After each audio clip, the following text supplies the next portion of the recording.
Après 50 jours passés en mer et avoir parcouru plus de 28 000 milles marins, soit 51 000 km, à travers les océans du monde, Charles Caudrelier a franchi la ligne d'arrivée de l'Ultimate Challenge à Brest mardi, remportant ainsi la première course autour du monde en solitaire à bord d'un trimaran.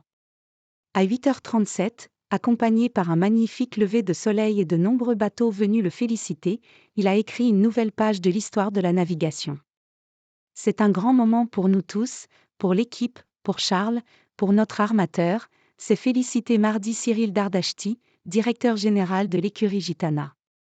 Le Finistérien, père de 2 enfants et déjà vainqueur de la prestigieuse Route du Rhum en 2022, a réalisé un quasi sans faute autour du monde à bord de son Maxi Edmond de Rothschild, malgré les conditions météorologiques difficiles rencontrées sur son parcours. Il a été monstrueux depuis le début de cette course. On n'en doutait pas. Il a fait quelque chose d'incroyable. Il montre à ses pairs qu'il est un grand marin, a souligné Dardachti. Le skipper, qui a fêté ses 50 ans lundi, a coupé la ligne, 50 jours 19h07 minutes et 42 secondes après être parti de Bretagne, environ 8 jours de plus seulement que le record détenu par François Gabard depuis 2017, 42 jours 16h40 minutes 35 secondes, réalisé contre la montre et non en course. Prudence. Pendant son périple, Caudrelier a gardé à distance les meilleurs marins en solitaire, Armel Lecléache, Banque Populaire, victime de nombreuses avaries, Thomas Coville, Sodebo, et ses 8 tours du monde, Anthony Marchand, Actual, ou encore Éric Perron, Adagio. Tous sont partis à bord d'Ultime, les plus grands multicoques de course du monde, mesurant 32 mètres de long par 23 de large, capables de filer sur l'eau à des vitesses folles. C'est bizarre, mais j'ai eu l'impression de devenir une machine, un robot connecté à la performance, une espèce de tueur qui ne lâche pas un mille nautique, a raconté Caudrelier, totalement relié à son bateau.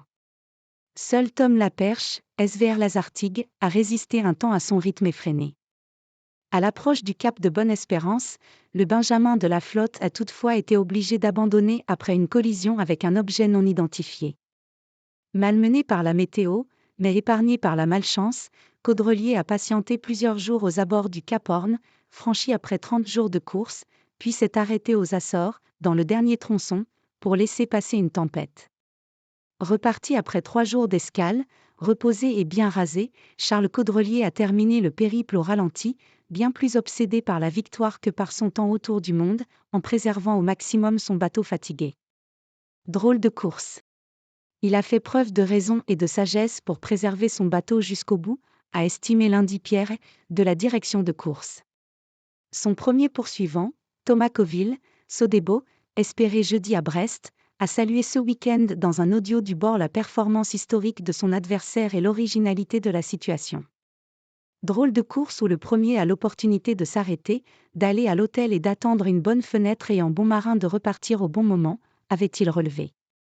Mais je sais qu'il va bien gérer, bravo, avait-il simplement ajouté. L'exploit réalisé par Charles Caudrelier est une rareté.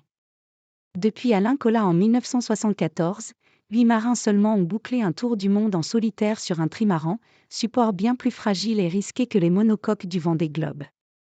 Et personne ne l'avait encore fait lors d'une course contre d'autres adversaires surmotivés.